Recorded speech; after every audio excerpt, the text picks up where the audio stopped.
Oi, sou Paulo Marchetti e trago mais um conteúdo a respeito dos lançamentos, dessa vez da semana do dia 15 a 21 de março, os lançamentos do rock brasileiro. Para essa semana eu separei 4 álbuns e tem mais as curiosidades que eu vou mostrar, que estão no meu livro O Calendário do Rock Brasileiro, que eu lancei em março de 2025. E se você quiser adquiri-lo, só mandar um e-mail, o endereço do e-mail está na descrição deste vídeo. São poucas cópias, porque o lançamento foi completamente independente. Eu que fiz o livro, eu que tudo, eu contratei a gráfica, eu que tudo, assim, é 100% independente e eu só vendo por e-mail. Eu não coloquei em loja física, em loja, em site, nada disso. Então, você vai mandar um e-mail, vai falar diretamente comigo, a gente combina e eu envio o livro por correio. Beleza? Então, essa semana de 15 a 21, como eu falei, tem semanas que vão ter um monte de lançamento, o vídeo vai ter meia hora, vai ser um pouco mais extenso, e tem semanas que são poucos os acontecimentos, são poucos os lançamentos. Isso não é uma ciência exata, porque vai de acordo exatamente com, como eu falei, os lançamentos da semana. E o que eu escolho esses 4 que eu. Não é que nessa semana foram lançados só 4 álbuns, não, foram mais, mas eu separei estes que eu achei mais interessantes de falar. E eu vou abrir aqui já para dividir a tela, para começar logo com um grande clássico, que é A Divina Comédia, ou Ando Meio Desligado, álbum do Mutantes, lançado em 1970, que tem, como diz o título, tem Meio Desligado, Ando Meio Desligado, Desculpe Baby, Hey Boy, Ave Lúcifer e Preciso Urgentemente Encontrar um Amigo, que é uma composição da parceria Roberto Carlos e Erasmo Carlos, talvez a parceria mais rica. Eu considero esses dois compositores os maiores compositores da música brasileira. Eu os considero, inclusive, mais compositores do que artistas. Eles, claro, têm a carreira deles, os discos, tudo, mas eu prefiro vê-los como compositores mais do que artistas mesmo. Assim, artistas, eu digo, compositor também é artista, querendo ou não, mas assim, eu não considero isso uma particularidade minha, o Roberto Carlos um grande artista, um grande cantor, assim como o Erasmo Carlos eu também não considero um grande cantor. Porém, eles têm uma força impressionante. Eu já vi o Erasmo, por exemplo, falar que quando eles compunham os dois juntos, eles abriam pelo menos uns 4 dicionários, dicionário de rima, enfim, para poder achar as melhores palavras, as melhores colocações, combinar as frases, as estrofes. Ou seja, para se fazer uma composição de qualidade como são as composições dessa parceria, é preciso carinho, e não como os grupos atuais, os artistas atuais que escarram uma música hoje, formam um grupo hoje e amanhã já gravam repertório com 12 músicas, já fica o CD pronto, o álbum pronto, já faz vídeo e já põe nas redes sociais e tal, uma pressa que eu não entendo, e aí a qualidade vai, vai para o ralo. Então, para começar esta semana, voltando aqui para a semana de 15 a 21 de março, este é o primeiro lançamento dessa semana, que é de 1970. É difícil falar qual é o maior clássico da discografia do Mutantes. Eu digo este Mutante, os Mutantes, que é essa fase do trio, do quinteto, né? Depois o Dinho e o Liminha se incorporaram ao grupo, mas eu acho difícil você, para mim, pelo menos, eu escolher um álbum preferido do Mutantes, dessa fase, porque cada um tem sua particularidade, cada um tem suas músicas, os seus hits, né? E então eu não vou dizer que esse é o grande clássico da discografia do Os Mutantes, mas tem quem diga que este é o grande clássico do grupo.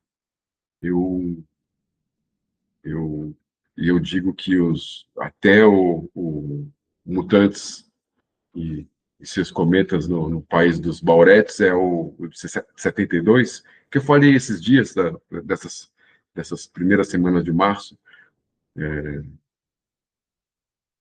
Todos eles, até esse disco, são maravilhosos. Outro clássico, lançado em 85, o primeiro disco do Cólera, lançado pelo Ataque Frontal, que é o selo do Redson. Esse disco, o Cólera, para mim, é o principal nome do punk rock paulistano, junto com o Lixomania. Eu tenho um carinho especial por esses dois grupos. E, nossa, eu escutei tanto esse disco. Eu comprava para mim, porque eu passava as férias em São Paulo e vinha para cá, e eu vinha com encomendas, como se eu fosse viajar para Nova York, Londres, que os amigos faziam encomendas, e eu vinha para cá com encomendas e tal. Às vezes eu comprava o disco para mim, chegava em São Paulo, e voltava para Brasília, o pessoal, todo mundo gravava e tal, todo mundo. E aí, no ano seguinte, quando eu voltava para São Paulo para as férias e tudo, eu vendia esses discos, o Cólera, eu tinha o Começo do Fim do Mundo, é, todos esses primeiros discos dessa cena compacto, Botas, Fuzis e Capacetes do Olho Seco, eu vendia porque vinha para São Paulo, comprava de novo e ficava nesse. E aí hoje eu não tenho mais vinil nenhum, o único vinil que eu tenho hoje é a coletânea Rumores, de Brasília. E esse disco eu escutei demais, é um clássico absoluto, tem 1992, São Paulo, Palpebrite, Violar Suas Leis, recheado, tem umas, pô, não sei, eu não lembro, tem umas 16 músicas, se não me engano, que são todas muito curtas, né? Mas o disco inteiro é bom, assim, de cabo a rabo, eu só citei essas aqui só para...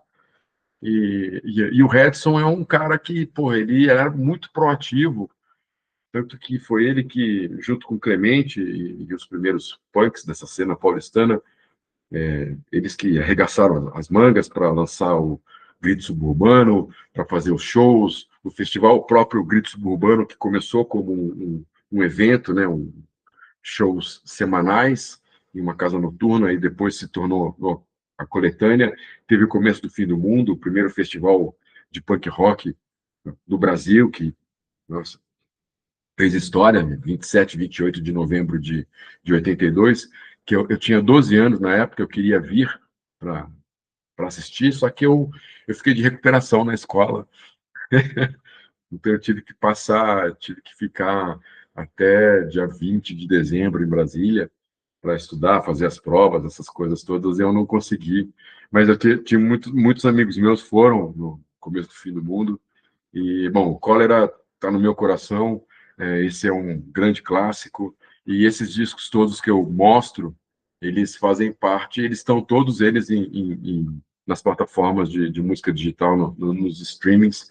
Este disco do Lulu Santos, é de 95, Eu e Meme e Eu, tem Descobridor dos Sete Mares, Se Você Pensa, também do Roberto Carlos e do Erasmo Carlos, aí tá outra parceria aí, gravada essa semana. Pulgaz, da Marina, Sossego, do Tim Maia, Toda Forma de Amor. Esse é um disco de regravações do próprio Lulu Santos, que ele resgatou algumas músicas para modernizá-las, porque o Meme mexia com essa parte eletrônica, teclados e tudo. Esse disco é muito bom e fez muito sucesso. Teve artistas na década de 90 que souberam se manter junto com a geração MTV, a geração que surgiu, Rapa, Skank, Raimundos, Planet Hemp e tal, Patofu, o Paralamas foi um deles, Barão Vermelho, e o Lulu Santos conseguiu, se eu não me engano, o Descobridor dos Sete Mares, do Tim Maia, essa música fez parte da trilha de Malhação e arrebentou. Esse disco vendeu muito. Eu não lembro, desculpa, ainda estou num processo de gripe aí, e eu não lembro se o Lulu Santos chegou a ganhar algum VMB, algum prêmio do VMB, provavelmente de 96, pelo clipe, tudo. Mas tiro o chapéu para essa geração 80 que começou a década de 90 meio o que vai acontecer, até por causa do governo Collor, que acabou com a nossa economia, a agenda de shows de todos os artistas, né, dessa geração 80, nossa, se esvaziou completamente, tanto que no começo da década o Paralamas foi trabalhar o mercado latino, Argentina, Chile, México, e outros países, e outros grupos que ficaram aqui no Brasil tiveram que penar para conseguir shows, porque não tinha, os contratantes não tinham grana para bancar os cachês e todas as exigências e tudo, tanto que foi uma geração, surgiu uma geração de bandas cover, né, que fizeram a alegria dos frequentadores de bares e casas noturnas, mas depois, com a força, a MTV também ela começou meio engatinhando, devagarinho, meio com desconfiança das gravadoras, dos próprios artistas da década de 80. O que é isso? O que está acontecendo? Será que é para gente? Será que não é? Tal. Aí depois, a partir de 93, 94, a MTV, os artistas e as gravadoras viram que era uma aliada, que podiam contar com a MTV, principalmente depois da primeira edição do Video Music Awards Brasil, que aconteceu em 95. Aí o mercado de clipes mudou, eu falo isso em outros vídeos, o mercado de clipes mudou, os artistas e o mercado fonográfico de um modo geral, que era uma época, foi um período do CD, e foi um período muito rico também, muito veio o real também, que ajudou muito.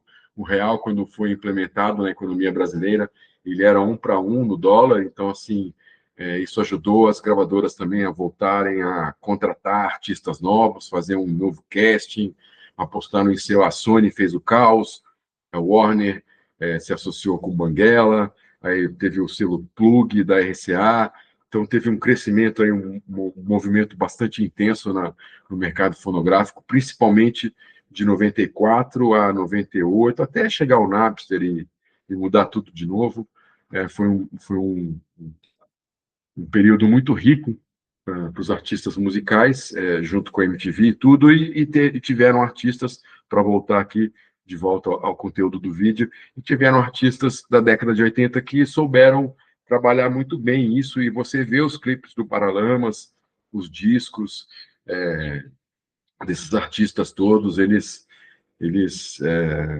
acabaram que caminharam juntos com a geração que surgiu nos anos 90. Isso foi muito legal, isso foi muito rico para nós, consumidores que gostamos de música, que gostamos de rock.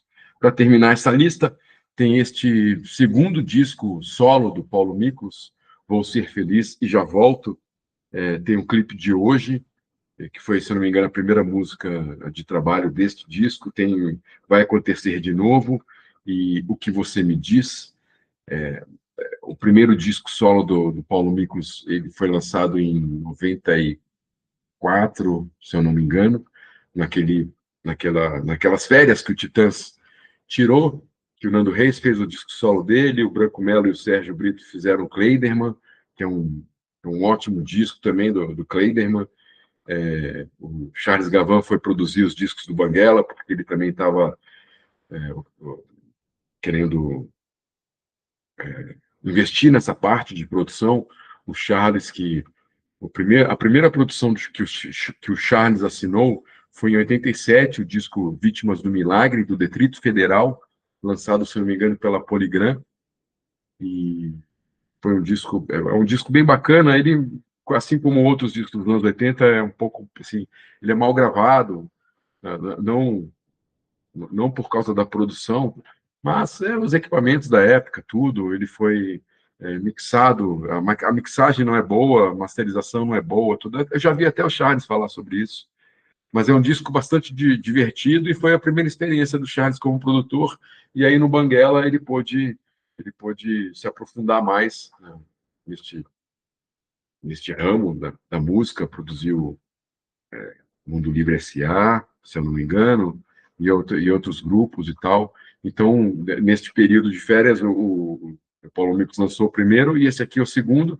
Os discos solos do Titãs, os discos solos do Ebert, os discos solos de toda essa geração 80 não são tão significativos quanto os grupos mesmo. Isso é engraçado, né? Esse disco, ele não fez grandes. Eu até fui atrás de, de mais detalhes sobre esse disco, Vou Ser Feliz e Já Volto, e não encontrei.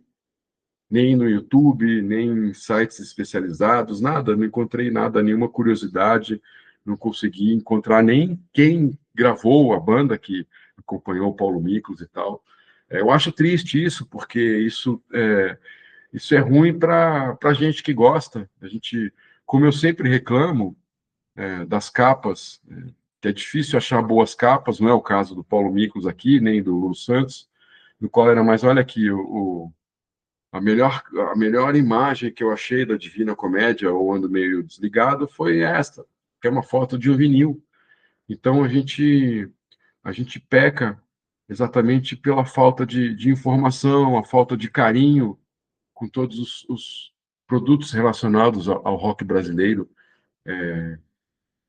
Quando eu digo a gente, eu estou dizendo os artistas, as gravadoras e todo mundo que está diretamente ligado ao rock brasileiro, que não tem esse cuidado com a memória, com o carinho que o que a gente vê que os gringos, os artistas internacionais têm.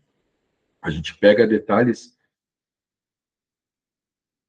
qualquer disco dos anos 70, dos anos 60, que a gente pegue, do Kinks, não vou nem falar Beatles, Stones, mas do Kinks, qualquer grupo que a gente pega, a gente tem todas as informações, quem gravou, quem não gravou, as parcerias, quem participou, a gente consegue achar boas capas, com uma boa definição, uma alta resolução, essas coisas. E no Brasil, não. Infelizmente, isso acontece. E você vê, estou aqui queria falar um pouco mais desse disco, desse segundo disco solo do Paulo Miklos, mas eu não achei nada, nenhuma informação. E isso vai se perdendo com o tempo e vai sendo, como não tem muita informação, vai sendo esquecido, esse tipo de coisa vai sendo esquecida, e eu fico triste com isso. Tanto que você vê, em 2025, o rock brasileiro fez 70 anos, completou 70 anos em 24 de outubro de 2025, e eu lancei este livro exatamente para comemorar esses 70 anos, e esse foi a única comemoração que a gente teve, ultra mega humilde e discreta, porque nem todo mundo sabe que eu lancei este livro, mas assim, você pega a mídia especializada, que se diz especializada em rock, seja revistas, seja canais de televisão, seja emissoras de rádio, ninguém falou nada a respeito dos 70 anos do rock, ninguém fez um especial, ninguém fez uma série, nada, absolutamente nada. Eu mesmo, quando estava, o período que eu passei na MTV de 93 a 2000, durante alguns anos, posso dizer, para ser mais exato, entre 97, 98, 99, 2000, eu tentei a todo custo fazer uma série documental sobre o rock brasileiro, só que lá dentro ninguém se interessava. Eu mandava os projetos, conversava com os chefes, com a diretoria, a gente não só conversava em reuniões, mas em almoço, em horários mais descontraídos, tudo, e não havia interesse, sabe? Então, assim, eu acho muito louco essa nossa relação com a nossa história, seja ela qual for.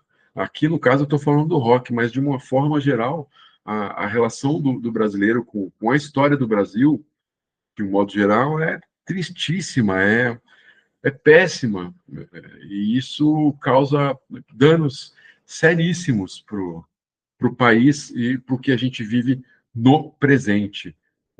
Bom, mas enfim, isso é outro papo. Vou até, de repente, fazer um vídeo sobre isso. Estou pensando já, anotando algumas coisas, fazendo um roteirinho. Eu vou aqui para encerrar o vídeo, vou aqui para as curiosidades da semana de 15 a 21 de março, que é o caso deste vídeo. E outra coisa, eu não fico falando aqui os aniversários de nascimento, os óbitos, essas coisas, porque eu quero só me focar exatamente nos lançamentos de discos, nas curiosidades, na parte mais divertida da nossa história, que é o mais legal, né? Saber os discos que foram lançados, os álbuns e uma parte da nossa história, né? Estou faço esses vídeos exatamente para deixar registrado para o futuro. Tanto que eu já falei isso, vou sempre falar e repetir. Meu canal não é monetizado, eu não faço divulgação do meu canal, nada disso. Eu brinco falando que eu sou o lado underground do YouTube. Existem alguns canais que o YouTube tem o seu lado underground e eu faço parte dele, o lado independente, alternativo. Mas é isso. Algumas curiosidades. Em 63, o Roberto Carlos gravou a música Splish Splash, Splash, que foi acompanhado pelo Renato e seus Blue Caps. E essa música, essa gravação foi a entrada do Roberto Carlos no rock. Ele tinha só lançado um disco de bossa nova, que não deu muito certo. Louco, você, se eu não me engano, o nome, pode estar errado, perdão. E aí ele fez essa gravação, que foi lançada primeiramente em compacto. É uma música gringa, é uma versão da música do Bob Dylan, e foi acompanhado pelo Renato Sesbul Caps, que teve o Erasmo Carlos na sua formação. O segundo disco do Renato Sesbul Caps, se eu não me engano, é com o Erasmo, e o Renato Sesbul Caps acompanhou vários artistas, é um dos principais nomes da Jovem Guarda. Vale a pena conhecer o trabalho do Renato Sesbul Caps, então tem essa curiosidade. O Engenheiros do Havaí fez o primeiro show fora do Rio Grande do Sul e aconteceu em São Paulo, na danceteria Rose Bombom, e nos anos 80 aí já fiz um vídeo sobre a importância do eixo Rio-São Paulo para o rock brasileiro dos anos 80. Convido você a procurá-lo na, na playlist O Rock Brasileiro e Suas Histórias, que eu falo um pouco mais. Então, assim, era realmente um, algo bastante importante para qualquer grupo que estava fora do eixo Rio-São Paulo, por exemplo, para a cena de Brasília, os grupos de Minas, de Salvador, Porto Alegre do Sul, né? Enfim, era muito importante chegar, tocar no Rose Bombom, Madame Satã, Napalm, Circo Voador, Noites Cariocas, Mamão com Açúcar, e tantos outras casas noturnas deste eixo. Tem uma data curiosa aqui, em 66,